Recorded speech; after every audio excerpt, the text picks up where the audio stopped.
जय हिंद राष्ट्र।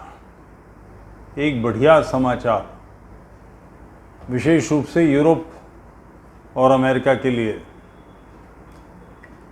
कि अफ़गानिस्तान में तालिबान ने तय किया है कि अब कोविड नहीं रहेगी, कोविड शिक्षा नहीं रहेगी, यानी लड़के लड़कियां साथ नहीं पढ़ सकेंगे और वहाँ पर लड़कों के स्कूल अलग होंगे, लड़कियों के स्कूलों की तो कोई बात ही नहीं है। अभी अमेरिकन एक सज्जन वहाँ की ब्यूरोक्रेसी के काय कर रहे थे कि उनको हटा दिया गया है और तालिबान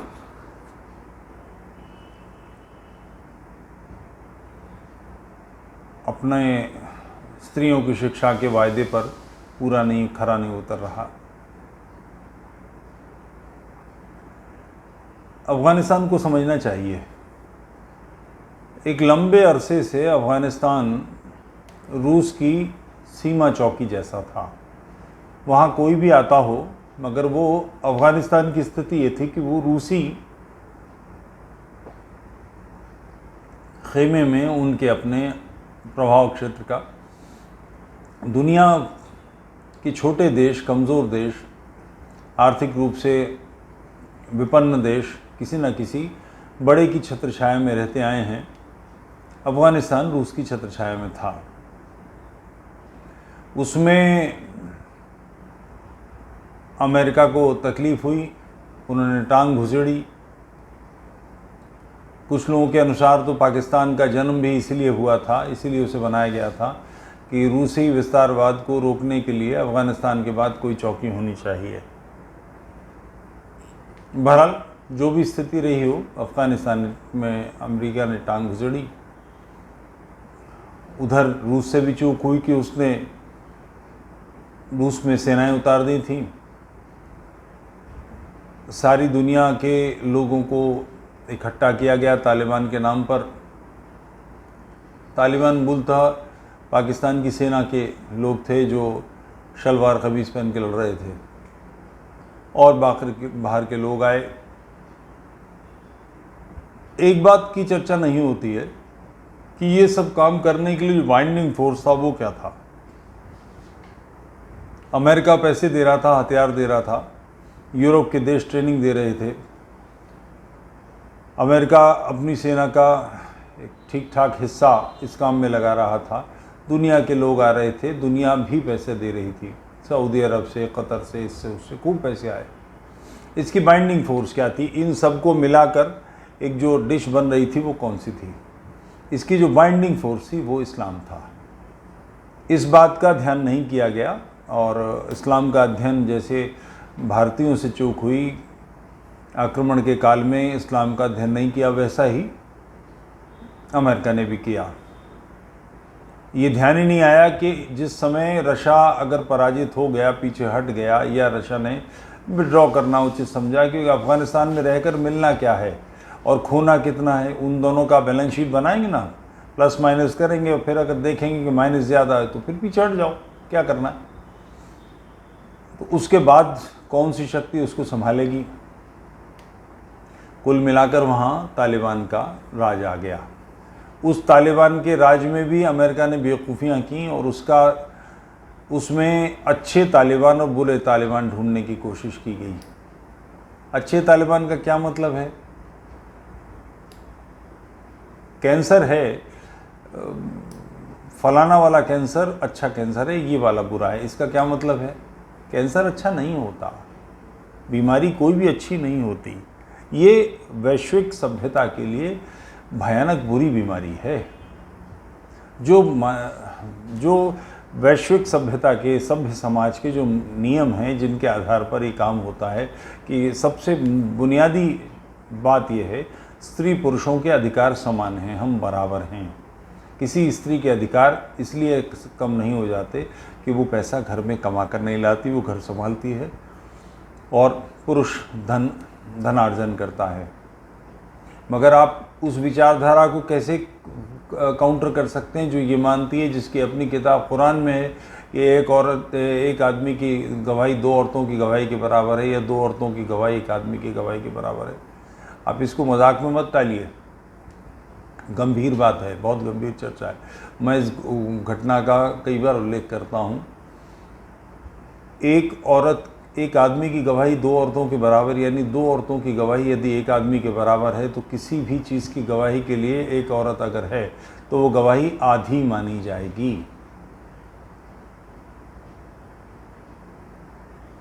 दो घटनाएं बड़ी निकट, एक तो बिल्कुल ही हाल पिछले वाले तालिबान के काल में हुई थी कि अफ़गानिस्तान में एक महिला को 4 लोगों ने रेप किया। उसने रिपोर्ट की, उसका मेडिकल हुआ, जो एक रेप के केस की छान फटक की प्रक्रिया है वो सारे काम हुए तो पता लगा कि हाँ उसके साथ 4 लोगों ने रेप किया है। उसके कपड़ों से, उसके शरीर से सीमेन के सैंपल लिए गए, सारी चीज़ें हुई। अब समस्या आई कि गवाही, तो 4 लोग किसी को रेप करेंगे तो गवाही कहाँ से मिलेगी?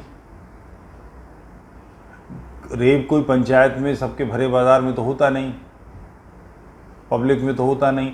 पब्लिक में अगर हो तो रेप हो ही कैसे पाएगा? तुरंत विरोध नहीं करेंगे लोग। उसकी गवाही नहीं मिली।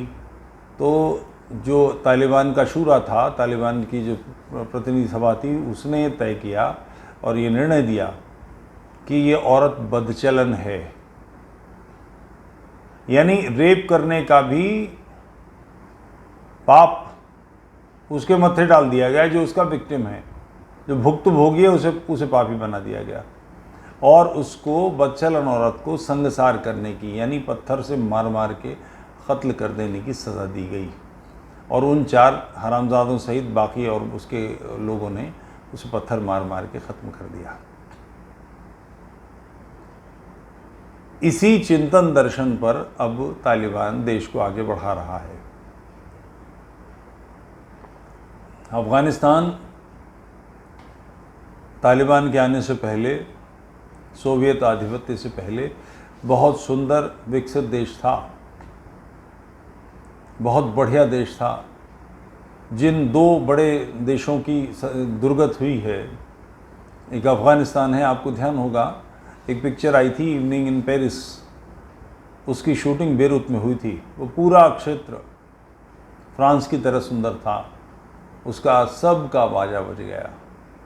जहाँ ये काला झंडा अरबी की आयतें आएंगी वहाँ सब कुछ नष्ट हो जाएगा। कोई सभ्यता, कोई शिष्टता, कोई व्यवहार अच्छा कुछ चल ही नहीं सकता। टीवी नहीं देखा जा सकता, शैतान का ईजाद है। ब्यूटी पार्लर नहीं खुल सकते, महिलाएं पढ़ने नहीं जा सकती, महिलाएं बाहर निकलेंगी तो किसी पुरुष के साथ जाएंगी, परिवार का पुरुष होना अनिवार्य है। ऐसा बुर्का जिससे वो केवल एक आंख से देख सकें। अफ़गानी बुर्के देखिएगा, नीले रंग के होते हैं, सर से पैर तक, पैर की नाखून की उंगली का नाखून भी नहीं दिखाई देना चाहिए। इस बुरी तरह से पर्दा करके लोग निकलेंगे। तालिबान को ट्रेनिंग दी अमेरिका ने, यूरोप ने ट्रेनिंग दी, और गुड तालिबान और बैड तालिबान में इन 2 के हिस्से बांटे।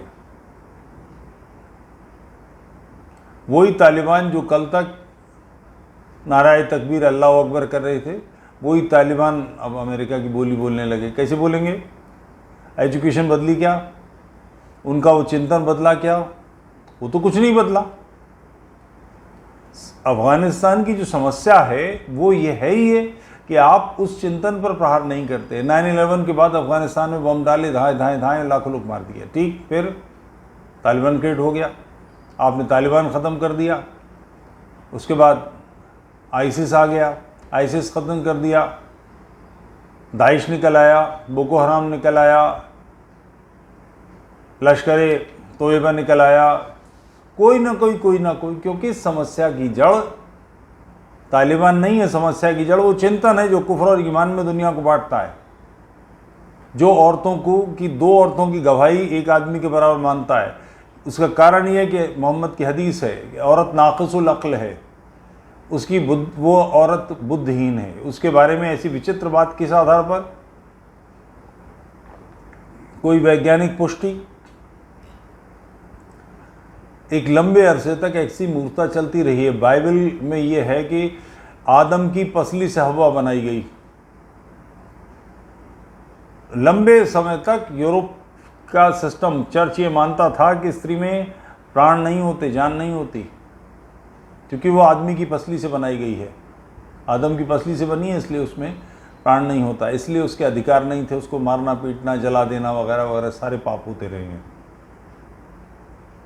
यूरोप में दुनिया भर के वैज्ञानिक इन्वेंशंस हुए, नतीजा ये निकला कि उनकी दिमाग खुले और वो चर्च की इन बेहूदगियों से वापस आ गए। तो चर्च अमेरिका से, यूरोप से, ऑस्ट्रेलिया से लगभग मृतप्राय है, लगभग। अब चर्च में लोग नहीं आते, विवाह भी नहीं कराते, जन्म के समय भी रजिस्टर नहीं करते, मृत्यु के बाद भी दफनाना ज़रूरी नहीं है, आप तय कर सकते हैं, कोई भी व्यक्ति तय कर सकता है। मेरा एक इटालियन गुरु भाई, उसने तय किया था जलाने का और उसको जलाया गया। ये वो कर सकते हैं, यूरोप में ऐसी व्यवस्था है। तो ये जो मानसिकता है, जंगली मानसिकता, जिसका कोई सिर न पैर की बाइबल में है। अबे बाइबल को पढ़े लिखे लोगों ने लिखी थी क्या? वैज्ञानिकों ने लिखी थी, अक्लमंदों ने लिखी थी? ऐसे ही सारी किताबों के बारे में जो ये इस तरह की बातें करती हैं, उनके मूल पर चिंतन विचार करने की जगह इन बेसिर पैर की बातों में उलझा जाता है। 2 औरत की गवाही एक आदमी के बराबर, ये कुरान की आयत है, ओरिजिनल टेक्स्ट में है। आप इसके खिलाफ हो सकते हैं, इसके पक्ष में हो सकते हैं, इसे इग्नोर तो नहीं कर सकते। या तो आप इस सिस्टम को हटा दीजिए, तो अफगानिस्तान में सिस्टम नहीं हट रहा है, वहाँ तालिबान है, इस्लामी सिस्टम है। कोई भी राष्ट्रपति बने, प्रधानमंत्री बने, कोई भी सिस्टम चले, जुडिशरी के लोग आए, सुप्रीम कोर्ट, हाई कोर्ट ये वगैरह, वो सारी शपथ कुरान की लेते हैं, उसके खिलाफ कैसे जा सकते हैं? कुरान में ही आयत है ये। औरत को आधा मानना है उसकी गवाही को, और उसका बुनियाद जो है वो हदीस में है। वही चिंतन अब ये तय करता है। एक सामान्य बात है, किसी पुरुष को स्त्री के प्रति लगाव आएगा, एक स्त्री के प्रति पुरुष को लगाव आएगा। मुल्ला ऐसे होते हैं जहाँ पुरुषों के लिए लगाव आता है। मैं कई बार इसका जिक्र भी करता हूँ। देवबंद की, तालिबान की जड़ जहाँ से है वो है देवबंद, और देवबंद का जो मूल चिंतन है, जो उसके मौलाना हैं, बुनियादी 2 मौलाना, वो दोनों आपस में पति पत्नी थे। ये किताब में है, उनकी अपनी लिखी किताब में है। कोई मैं हवा में बात नहीं कर रहा हूँ। मैं इसका कई बार चर्चा कर चुका हूँ, इस बात के बारे में कई बार बात कर चुका हूँ, इसलिए इसको विस्तार में नहीं जाता। मगर स्त्री का पुरुष के लिए, पुरुष का स्त्री के लिए लगाव सामान्य बात है। केवल इस बात के कारण से, इसी कारण तो हम विवाह करते हैं, इसी कारण तो हम संतानोत्पत्ति और वंशवृद्धि करते हैं। इतनी सी बात के कारण से पूरे समाज को अंधकार में धकेल देंगे। ये बात जो ये कर रहे हैं कि कोएड बंद कर दिया, कोएड बंद करने का मतलब है कि स्त्रियों की शिक्षा बंद कर दी, स्त्रियों को अलग से स्कूल नहीं खुल रहे। अफगानिस्तान में कुछ समय जो तालिबान का आया था पिछली बार, पूरा वो लंबा काल स्त्रियों की शिक्षा के लिए अंधकार का युग आ गया। उससे पहले लड़कियां डॉक्टर बनती थीं, वकील बनती थीं, इंजीनियर बनती थीं, वो सब कुछ स्लेट से पूछ दिया गया, पूरे देश को अंधकार में धकेल दिया गया। भयानक बुरी चीज है ये। तालिबान के आने की घोषणा होते ही लोग हवाई जहाज पे लटक लटक के बाहर भागने लगे, अपनी स्त्रियों को छोड़कर, अपने बच्चों को छोड़कर, अपने परिवार की चिंता किए बगैर। क्यों? क्योंकि उन्हें सिखाया ही गया है कि स्त्री बेसिकली भोग्य है, सेक्स के लिए है, घर चलाने के लिए है, बच्चे पैदा करने के लिए है, प्यार करने के लिए नहीं होती। और अफगानिस्तान में प्यार करने के लिए तो वो मतलब वो मदरसे वाला ही मामला है। वहाँ बच्चाबाजी, दहेज में लड़का दिया जाता है। ईश्वर करे कि सुधार आ जाए, मगर ये पूरा समाज इतना वाहियात है, ऐसी बुरी चिंतन है। पठान खराब नहीं है, मगर पठानों की इस मानसिकता के पीछे क्या है, जो चिंतन है, वो चिंतन, इसका प्राकट्य होना, इसके बारे में बात करना बहुत आवश्यक है। और दुर्भाग्य ये है कि इसके बारे में बात नहीं हो रही है। सोशल मीडिया को छोड़ दें तो इसके बारे में गंभीरता से चर्चा नहीं हो रही है। ये इस हद तक बेवकूफ़ी भरा है कि अमेरिका का पिछले से पिछला प्रेसिडेंट अरब कंट्रीज़ के बीच में, उन लोगों के बीच में जो अरबी बोलते हैं, जो कुरान को सीधे पढ़ सकते हैं, उनके बीच में कहता है कि हमको इस्लाम की आतंकवादी व्याख्या से लड़ना है, आतंकवादियों से संघर्ष करना है, उसका विरोध करना है। तो उन्हें पता है इस्लाम ही आतंकवाद है, वही कुफ्र और ईमान की लड़ाई है। दारुल हरब और दारुल इस्लाम की लड़ाई लगातार है, वो उसी की सारी उपजात हैं, उसी विश्व वृक्ष की शाखाएं हैं, वहीं से सारी बेलें फूट रही हैं कि स्त्रियों को नहीं पढ़ने देना है। पुरुषों के जीवन की जो मुख्य काम है वो 5 वक्त नमाज पढ़ना है। वैज्ञानिक आविष्कारों से उनका कुछ लेना देना नहीं। वो म्यूजिशियंस नहीं बन सकते, वो आर्किटेक्ट नहीं बन सकते, कोई बड़ा काम नहीं करेंगे, कुछ विकसित नहीं करेंगे, कोई आविष्कार नहीं करेंगे। उन्होंने जो आखिरी मुश्ताक अहमद यूसुफी का कथन, इस्लाम का आखिरी, मुसलमानों का आखिरी आविष्कार खटिया है, चारपाई है, क्योंकि चारपाई का ही तो इस्तेमाल करना है। उस महिला को केवल भोग्या बना के छोड़ देना है, जो एक श्रेष्ठ बच्चे की माँ बनने के साथ साथ उसकी चिकित्सा कर सकती थी, जो सैकड़ों बच्चों को पढ़ा सकती थी, जीवन के सुंदर विकास के रास्ते खोल सकती थी। मैडम क्यूरी का नाम सुना होगा, नोबेल प्राइज़ मिला है। क्या कारण है कि यहूदियों में ऐसी महिलाएं हैं, आविष्कारों में ऐसे काम करने वाली महिलाएं?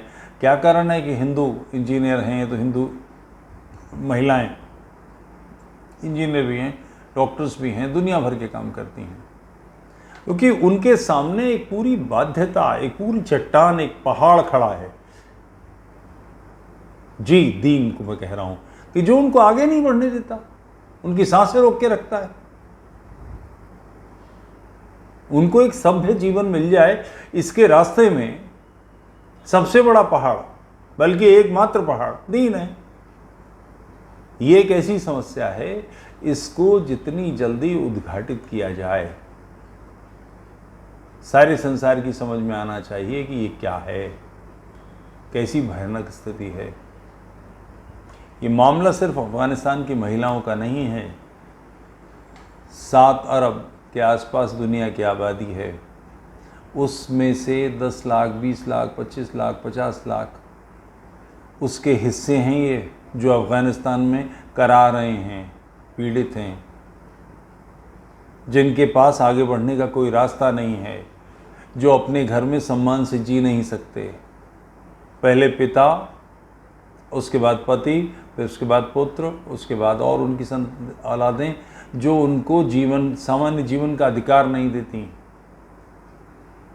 पशुओं की तरह काम करना, सेक्स स्लेव बनना, इसके अलावा उनके पास कोई जीवन नहीं है। ये पूरे एक सभ्य समाज की जिम्मेदारी है कि इस बेहूदगी को रोकें, हस्तक्षेप करें। Good Taliban bad Taliban America कर रहा है, ये इसका काम नहीं है। फिर स्पष्ट समझना चाहिए कि तालिबान है क्या। तालिबान वही सुन्नत है, कुफ्र के ख़िलाफ़ ईमान की लड़ाई, ये है तालिबान। वहाँ कोई अलग से उभरे हुए ग्रुप नहीं है। सभ्य समाज जिन रास्तों पर चल के सभ्य बना है, उन रास्तों को इस्लाम अपनी स्त्रियों के लिए रोकता है, अपने पुरुषों के लिए रोकता है। उसको बाध्य किया जाना चाहिए कि वो सभ्य समाज के रास्तों पर समाज को चलने दे और समाज विकसित हो। यूट्यूब चैनल तुफैल चतुर्वेदी को लाइक कीजिए, सब्सक्राइब कीजिए, सपोर्ट कीजिए, मेंबरशिप लीजिए। जय हिंद राष्ट्र।